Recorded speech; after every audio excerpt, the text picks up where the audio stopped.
Pues como ven, Trump ha lanzado una advertencia contundente a Zelensky. Rusia venció a Hitler, venció a Napoleón y ahora tú te enfrentas a una maquinaria de guerra. Esta afirmación, dicha durante una llamada telefónica en una entrevista que vimos a la cadena Fox News, no solo parece una percepción de Trump sobre la fuerza militar rusa, también parece una dura advertencia del destino que va a correr Zelensky si sigue por el camino por el que va. La implicación de Trump es muy clara. Subestimar a Rusia podría ser un error catastrófico. Y en medio de esta tensa llamada, Trump de nuevo le dijo a Zelensky que iba a terminar con esta guerra. Pero lo que no se sabe es precisamente cómo va a terminar con esta guerra exactamente.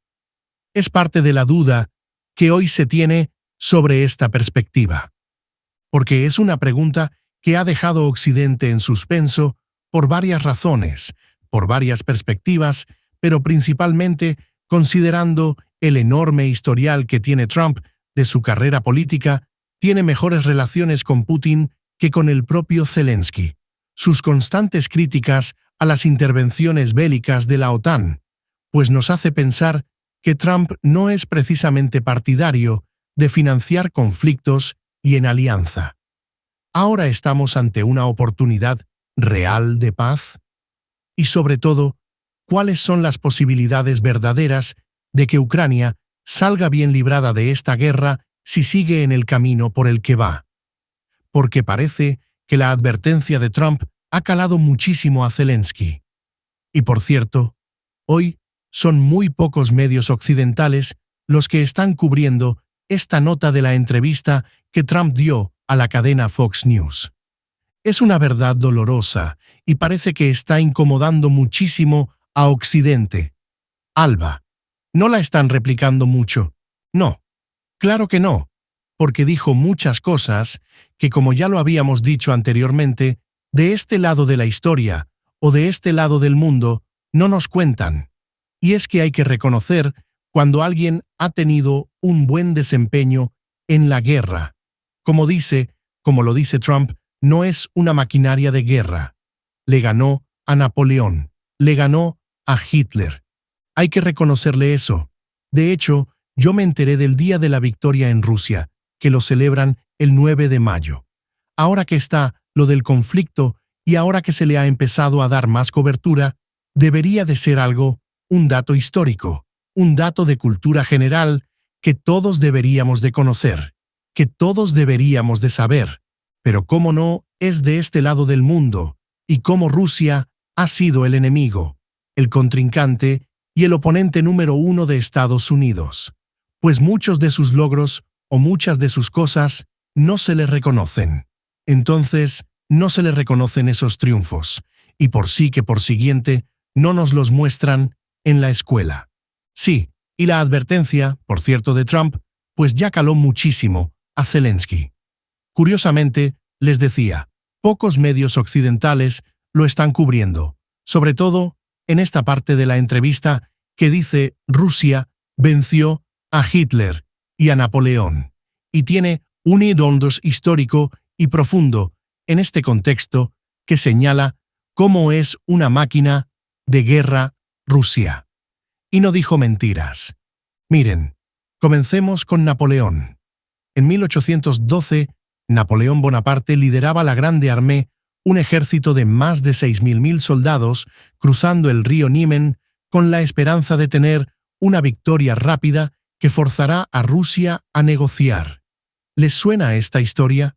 Bueno, pues los entonces rusos, de ese momento, tenían otros planes muy diferentes. Adoptaron una estrategia de retirarse constantemente. Entonces Napoleón pensó que los rusos le tenían miedo. Lo que realmente estaban haciendo los rusos es dedicarse a quemar todos los campos, a destruir todos los recursos útiles, a medida que las tropas de Napoleón avanzaban. Y entonces las tropas francesas no tenían suministros esenciales. Llegaban a un pueblo, invadía de ahí, tomaban comida, trigo, alimento, etc. y avanzaban. Pero lo que se encontraban en Rusia era una devastación total. Y a medida que Napoleón se metía más al territorio ruso, hacia el interior de Rusia, pues sus tropas se encontraban con un territorio totalmente vacío, devastado. No había un solo grano de alimento. Los soldados comenzaron a sufrir de hambre, enfermedades. No había forma de obtener ningún refugio, ningún alimento. El clima también comenzó a jugar un papel en contra de los franceses, y el avance se hacía hacia Rusia más lento, más tortuoso. Las bajas aumentaban día a día. Napoleón descubrió en Rusia su verdadero infierno y su final. A su larga racha de victorias, muchos soldados del propio Napoleón comenzaron a desertar o se morían de hambre y de agotamiento. La situación fue tan grave que se comenzaron a reportar casos de canibalismo entre las tropas de Napoleón.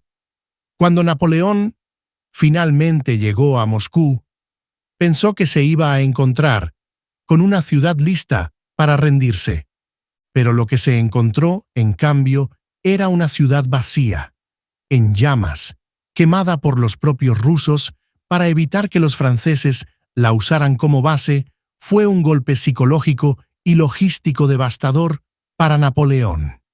Nunca había visto una estrategia similar. No tenía suministros, el invierno ruso era muy crudo y ya estaba ahí.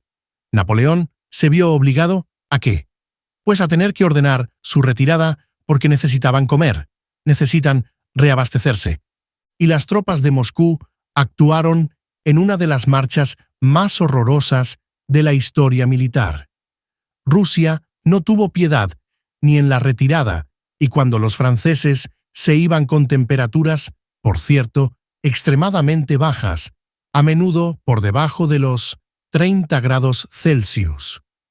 Imagínense, para los que vivimos en Canadá, sabemos el horror de eso. No es día ni momento para marchar, sobre todo por kilómetros. Iban mal equipados para el invierno. Se morían miles de soldados por el frío, por el hambre, porque tenía que amputar las extremidades. Y encima, ante la retirada, Rusia no les tuvo piedad. Los comenzó a atacar en ese momento. Y aquí siguieron acusándolos a los franceses, pues utilizando tácticas guerrilleras, aprovechando el terreno que tenían y el clima que tenían a su favor. Uno de los eventos más trágicos de los que se cuentan durante la retirada de Napoleón fue el cruce del río de Beresina. Ahí los rusos utilizaron cañones para romperles el hielo por el que pisaban y dificultaron el hecho de que pudieran huir. Entonces, los soldados, los caballos, se quedaban ahí ahogados. Se quedaron atrapados en el hielo. Miles de soldados murieron en ese intento desesperado por escapar de la trampa del invierno ruso y de la trampa que los rusos les habían puesto. Muchos no lograron cruzar ese río. La mayoría estaban en un estado de completo agotamiento, totalmente desmoralizados. Y al final, fíjense que de los más de 6.000 soldados que comenzaron la campaña con Napoleón para invadir Rusia, solo regresaron menos de 1.000 que lograron llegar a Francia. Fue un desastre que marcó el principio del fin de Napoleón. Su poderoso ejército se vio totalmente diezmado. Fue aniquilado por la fuerza militar rusa. Ahora, lo segundo que dice Trump también tiene razón. Hablemos de cómo los rusos vencieron a Hitler. En el 41, Hitler lanzó esta operación Barbarroja de invadir la Unión Soviética con más de 3 millones de soldados. Hitler usó miles de tanques y aviones para dominar rápidamente a la Unión Soviética. La madre de Rusia estaba segura de que la victoria iba a ser rápida, pero Hitler sufrió la misma suerte de Napoleón.